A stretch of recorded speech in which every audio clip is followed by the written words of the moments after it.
Hello and welcome to the Daily Nationalist. Today's date is Tuesday, the 29th of May 2018. You're listening to me, Sven Longshanks, broadcasting at radioarian.com.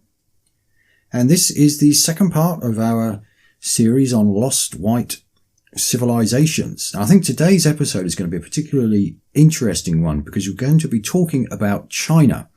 And most people are unaware of the amount of evidence that there is for white people being in China. Of course, I went through in yesterday's episode how Europeans have actually had civilizations all over the world. It's just our last civilization that happens to be in Europe, so we are called Europeans. And why I prefer the term Aryan, because it's not actually linked to any particular geographic area. The fact we are called Europeans deceives most of us into thinking that we've only ever existed in Europe. But we haven't. We've also been in India, China, America, Egypt, and we're going to be looking at the Middle East tomorrow. But today we're going to be looking at China. And again, as the source text for this, we're going to use, for the first part anyway, we're going to use March of the Titans, The Complete History of the White Race by Arthur Kemp. And this particular bit is from chapter 6, To the Ends of the Earth, Lost White Migrations. And this bit is entitled The Tocharians, Ancient Whites in China. The Tocharians comprised one of the most famous eastern migrations of Celtic peoples into the Far East, reaching the Taklamakan Desert, situated between Kazakhstan, Kyrgyzstan and Tibet, in China, around 1500 BC. Remarkably, this great migration was unknown until the 1977 AD discovery of 3,500-year-old graves of these people. As a result of the natural dryness of the environment, many of the corpses are almost perfectly preserved, with their reddish blonde hair, long noses, round eyes, and finely woven tartan clothing, usually associated with the Celts in Scotland, showing undeniably white racial traits. The Chinese civilization always contained stories of blue-eyed and blonde-haired leaders who were the originators of Buddhism and the first leaders and organizers of Chinese society. And we're going to be talking about more about that near the end of the podcast. These stories were always regarded as pure legend until the 1977 discovery of the graveyards of the Tocharians. The mummies are unequivocally Nordic racial types. The graveyards lie near the ruins of the great Tocharian cities built along the famous Silk Route. It is beyond doubt that whites settled in China, and the Chinese legends of white influence on that civilization have a basis in fact. These people have become known by the language which they spoke, Tocharian. The civilization which they built consisted of great cities, temples, and centres of learning and art. They were also the builders and maintainers of the original Silk Road, the path for trade between the West and China. It was originally thought that the Chinese built the great cities along the Silk Road, but the discovery of the remains of the original people of this region shows that the impressive ruins, which still lie undisturbed along that road, are the remains of a great lost white civilization. The first white mummy in the region was discovered by accident in 1977 after shifting sands uncovered a female corpse whose body had been mutilated, presumably in some act of war. Excavation around her corpse uncovered a further 16 mummies, so perfectly preserved by the desert that traces of tears were found on the face of a mummified infant. Fully dressed bodies were found, wearing finely woven woolen textiles with Celtic patterns, leather shoes, and jewellery. The desert conditions proved so exceptional that even pieces of bread used as offerings were preserved intact alongside what is the world's oldest saddle. In one grave, excavators discovered a saddle cover and a pair of trousers with drawings of humans on one leg, with one face having blue eyes. By the early 1990s, over 1,000 Nordic corpses had been uncovered from the graveyards in the region called Wapu, But by 1998, the Chinese government had halted further archaeological expeditions to the area, quite likely for fear of exposing yet more ancient European faces to the world. The current inhabitants of the surrounding lands, who are obviously not pure Chinese, and who speak a form of Turkish rather than Chinese, have been agitating for independence for some time. The discovery of the white mummies has served to highlight their racial and ethnic differences from the Chinese, and the issue has become a political hot potato for that country's government. However, some of the mummies, which have already been uncovered, are still on display in a local museum, while others lie in storerooms, slowly deteriorating. Ancient white influence was not limited to the western parts of China. A genetic study published in the journal Molecular Biology and Evolution, titled Genetic Structure of a 2,500-Year-Old Human Population in China and its Spatio-Temporal Changes, came to a remarkable conclusion. The Chinese and Japanese scientists who authored that report found that the city of Linzi, located in the far eastern seaboard province of Shandong, had over the past 2,500 years undergone massive changes, and that even today that, quote, population showed greater genetic similarity to present-day European populations than to present-day East Asian populations, close quote. The report continues, quote, the 2,000-year-old Linzi population had features that were intermediate between the present-day European 2,500-year-old Linzi populations and the present-day East Asian populations. These relationships suggest the occurrence of drastic spatio-temporal changes in the genetic structure of Chinese people during the past 2,500 years. Close quote. This report proved conclusively that ancient Europeans had penetrated China right through to the Pacific Ocean. Some Chinese legends maintained that the first Chinese emperors who brought unity and civilization to China had fair hair or blue eyes. The new finds are forcing a re-examination of old Chinese books to describe historical or legendary figures of great height, with deep-set blue or green eyes, long noses, full beards, and red or blonde hair. Scholars had once scoffed at these references, but it now transpires that they were correct. One of these accounts can be found in the Song to the Great General Lu by the Chinese poet Li He, circa 790 to 816 AD, in his Romance of the Three Kingdoms.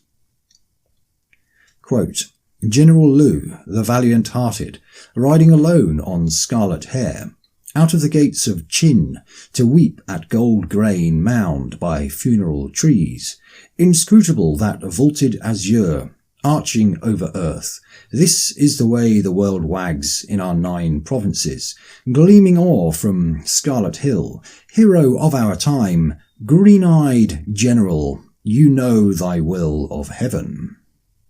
That's translated from Goddesses, Ghosts and Demons, the collected poems of Li He. Over time, these white people mixed with the neighbouring Mongoloid tribes and slowly vanished from history as a distinct group. The physical features of the people currently living in Western China clearly show part white and part Mongoloid traits, with blonde hair not being unknown. Thus it was that the white civilization of ancient China vanished through racial mixing, with only the crumbling ruins of their cities and their corpses remaining as silent witnesses. And now we will specifically look at the Tarim mummies from the Tarim Basin, which is where most of the evidence for the Tokharians actually comes from. And this bit comes from Wikipedia. This is what Wikipedia has to say about it, lest you think that the author, Arthur Kemp, is biased. The Tarim mummies are a series of mummies discovered in the Tarim Basin in present-day Xinjiang, China, which date from 1800 BCE to the first centuries BCE. The mummies, particularly the early ones, are frequently associated with the presence of the Indo-European Tocharian languages in the Tarim Basin, and Victor H. Mayer's team concluded that the mummies are Caucasoid.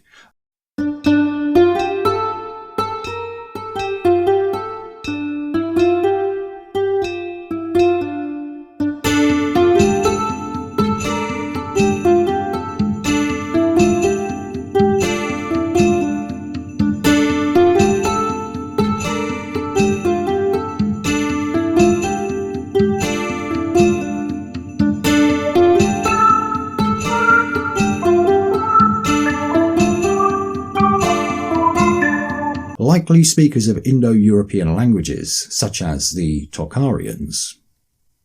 Mayer claims that the earliest mummies in the Tarim Basin were exclusively Caucasoid or Europoid, with East Asian migrants not arriving in the eastern portions of the Tarim Basin until around 3,000 years ago, while the Uyghur peoples arrived around the year 842.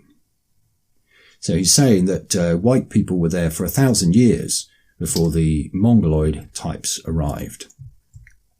Mayer has claimed that the new finds are also forcing a re-examination of old Chinese books that describe historical or legendary figures of great height with deep-set blue or green eyes, long noses, full beards, and red or blonde hair.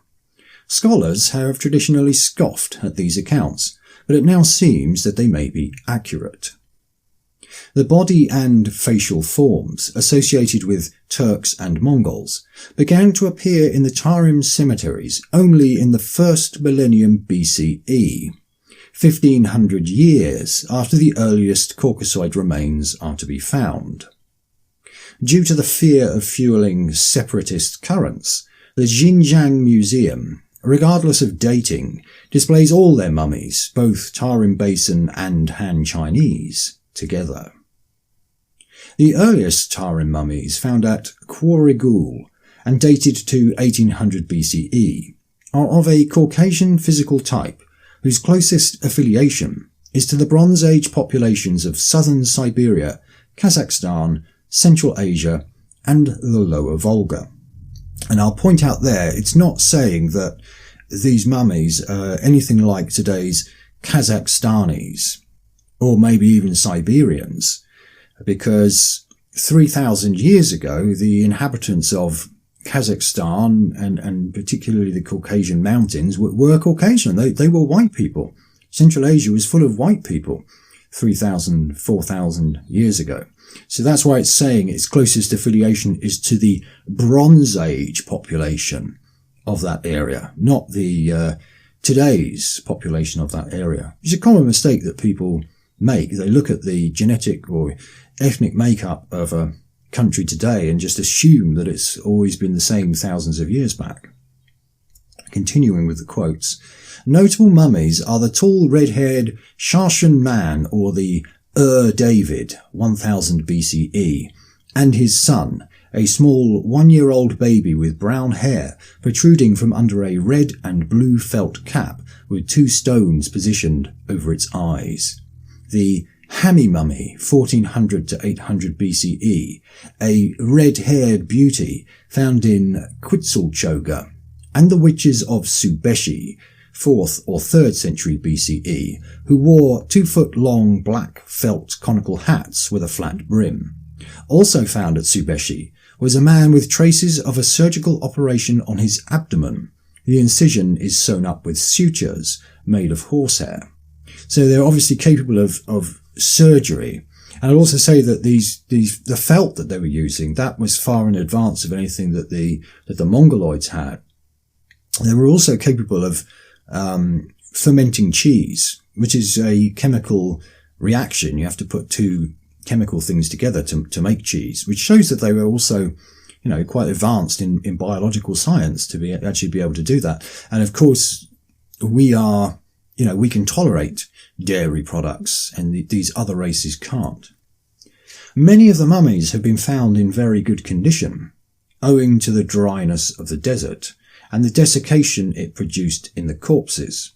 The mummies share many typical Caucasian body features: elongated bodies, angular faces, recessed eyes, and many of them have their hair physically intact, ranging in colour from blonde to red to deep brown, and generally long, curly and braided.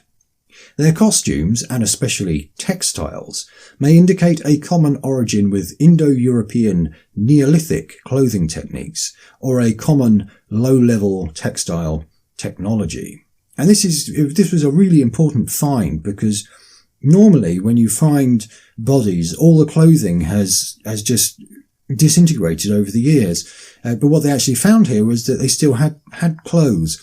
And the beauty of Lulan could be somebody walking around in Europe today, the clothing that they're wearing. It's incredible. And that just shows a level of technical skill that the other races just don't have. Shashan Man wore a red twill tunic and tartan leggings. Textile expert Elizabeth Wayland Barber, who examined the tartan-style cloth, discusses similarities between it and fragments recovered from salt mines associated with the Hallstatt culture.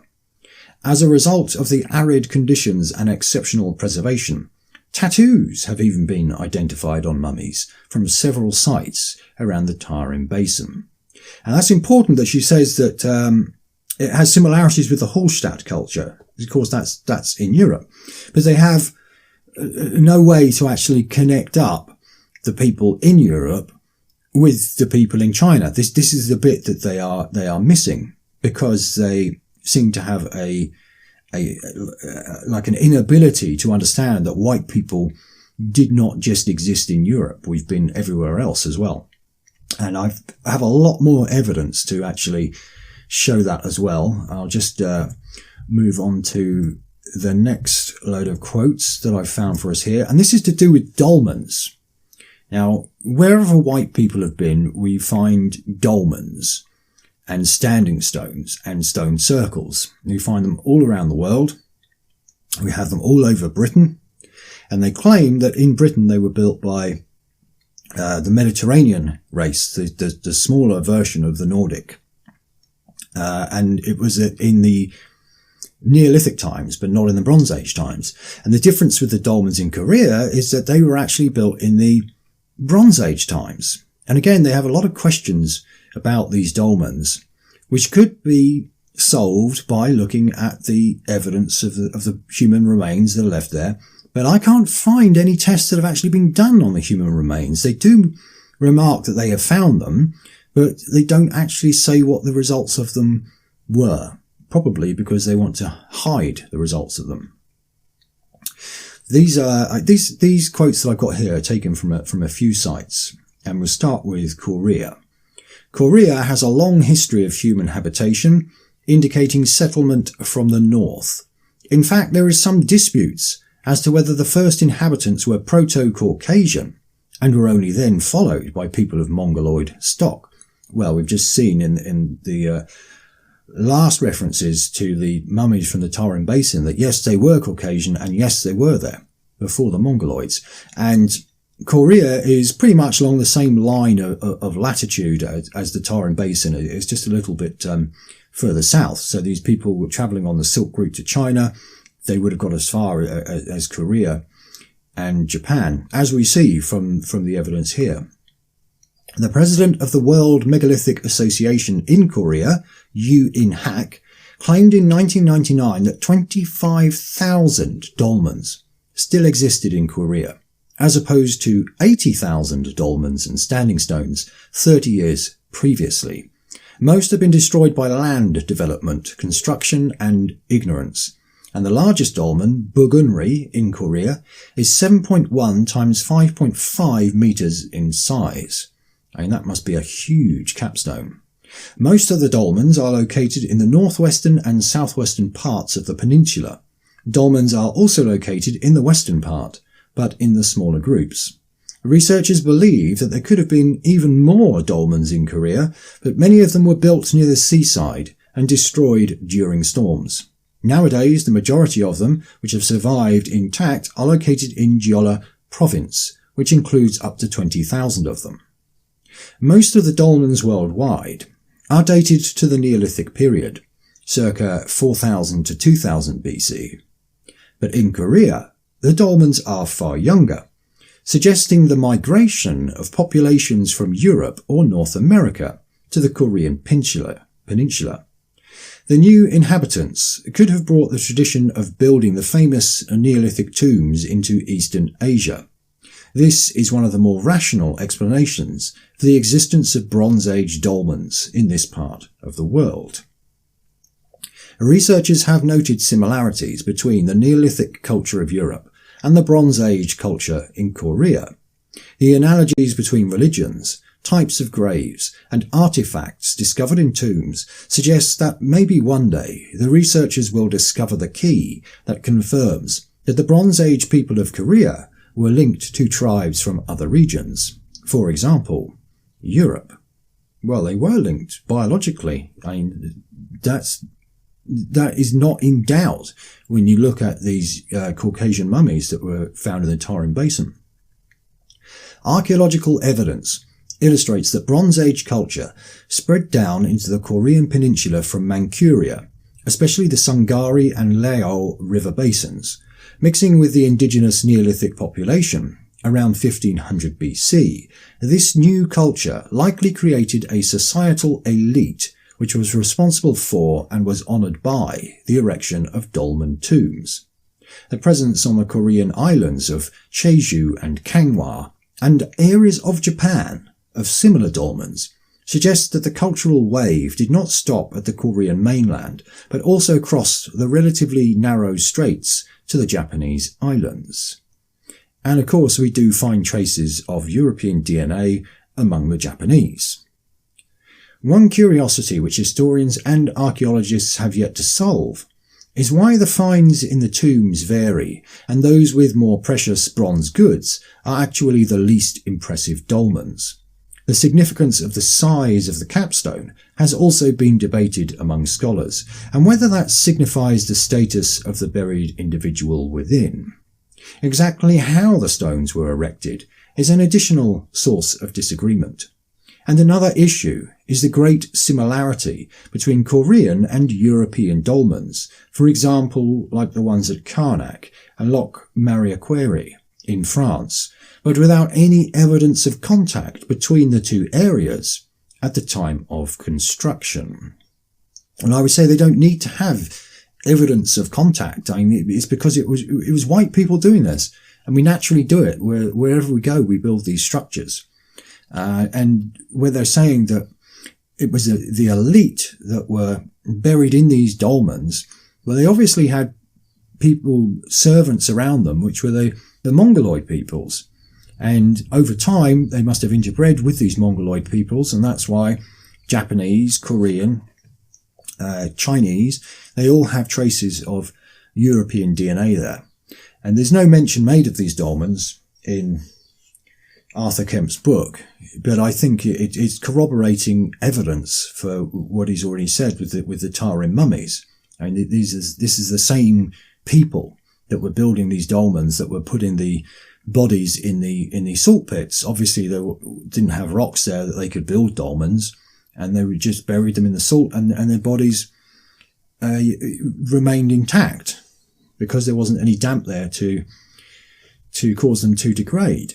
But I really would like to know what evidence there is of the remains in these dolmens, because human remains in these dolmens in Korea, because I can't find anything on them, which I think is very suspicious, because they do mention that they have found remains, but they don't mention who they were remains of. And the final bit of evidence I've got to add to all of this for white people being originally in China and starting the civilization there is about the blue-eyed Buddha, who also happened to be the first patriarch of China. Now, Bodhidharma was a Buddhist monk who lived during the 5th or 6th century, and he is traditionally credited as the transmitter of Chan Buddhism to China, and he is also regarded as its first Chinese patriarch. Now, a patriarch is the father of the nation. That was the ethnicity that started the nation. And Bodhidharma was this guy that started the nation of the Chinese. And as we will hear, he was white. According to Chinese legend, he also began the physical training of the monks of the Shaolin monastery, the famous Shaolin monks, that led to the creation of Shaolin Kung Fu. And in Japan, he is known as Daruma. Little contemporary biographical information on Bodhidharma is extant, and subsequent accounts became layered with legend. According to the principal Chinese sources, Bodhidharma came from the Western regions, which refers to Central Asia, but may also include South Asia, and was either a Persian Central Asian or a South Indian, the third son of a great Indian king. Now note, when it says Persian, Central Asian, Persia was white back then. And when they're talking about South Indian, it doesn't mean that he was an Indian of today, because we then get, we have descriptions of this guy. Throughout Buddhist art, Bodhidharma is depicted as an ill-tempered, profusely bearded, wide-eyed, non-Chinese person. And he is referred to as the blue-eyed barbarian. Now, the fact he has a big bushy beard, again, shows that he's white. Bodhidharma, as the 28th patriarch of Buddhism, was a continuation of an uninterrupted line that extends all the way back to Gautama Buddha himself, which of course means that Gautama Buddha was white too. Now, we've got a recent book that's been written about Bodhidharma. Ali Aliabadi is the author, and he sets out to show that Bodhidharma, the founder of Asian martial arts and Zen Buddhism, was a Nordic European, who is described in the classical Chinese literature as a blue-eyed, red-bearded barbarian. And for the Chinese, barbarian did not necessarily mean uncultured, but simply not Chinese. Although Bodhidharma is now portrayed as a Mongoloid, earlier depictions of him clearly portray him as a Nordic. Propagators of Buddhism came from Western regions such as the Kushan Empire, with emissaries coming along the Silk Road. Bodhidharma went to the Shaolin Temple and established martial arts and Zen Buddhism there. This influenced all aspects of Chinese and then Japanese culture, from architecture and drama right down to the tea ceremony. Some contend that Bodhidharma did not exist. To these, Aliabadi replies, in the final analysis, even if Bodhidharma was nothing more than a will-o'-the-wisp, a pious wish of Buddhists to justify themselves and give themselves airs, the fact remains that many peoples of the Orient, especially the Japanese, venerate this figure, a white man. Of course, the Bodhidharma didn't exist school has yet to explain why a white man should be venerated in the first place. So we've got three lots of proofs there. We've got DNA proof, we've got architectural proof, the way that the graves are built proof, and we've also got proof in the religious writings and the religious art that the original patriarch of China was white, and the original Buddha was white, and the people that were of a high standard of civilization were also white. And there wasn't a connection with Europe. At the time when all this began, there wasn't a connection with Europe. So the only place they could have really come from is the Middle East, Mesopotamia, the Fertile Crescent, where the first civilizations came from. And that's what we're going to be looking at tomorrow. So thank you very much for listening. God bless and hail victory.